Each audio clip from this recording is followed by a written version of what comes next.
Davos అనేది నాకు కొత్త కాదు. ఈ దేశంలో ఫస్ట్ టైం దావోస్కి వెళ్ళాలి అనేది నిర్ణయించింది నేనే. ఒక ట్రెండ్ సెట్ చేశాను. మొట్టమొదటిసారిగా 95లో ముఖ్యమంత్రి కావడం, 97 నుంచి దావోస్కి రెగ్యులర్గా వెళ్ళడం, ఆర్థిక సంస్కరణలు 91 వచ్చాయి, ఇంటర్నెట్ రెవల్యూషన్ ఎర్లీ 90స్లో అంటే 1995 మధ్యలో వచ్చాయి.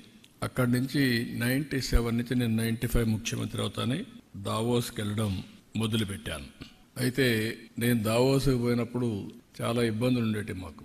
నేను హైదరాబాద్ అంటే ఏ హైదరాబాద్ అని అడిగేవాళ్ళు. పాకిస్తాన్లో ఉండే హైదరాబాదా, ఇది ఎక్కడ హైదరాబాద్ అని అడిగేవాళ్ళు.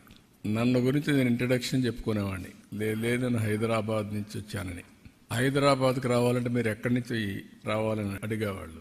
మీరు బాంబేకి రండి, ఢిల్లీకి రండి, నైట్ అక్కడ పడుకోండి, తెల్లవారితో లేసి హైదరాబాద్కి వచ్చి బిజినెస్ చేసి మళ్ళా వెళ్ళండి, మళ్ళా రాత్రి బాంబేలో ఢిల్లీలో పడుకొని లేదా మిడ్ నైట్ ఫ్లైట్ క్యాచ్ చేసి వెళ్ళండి అని చెప్పేవాడిని.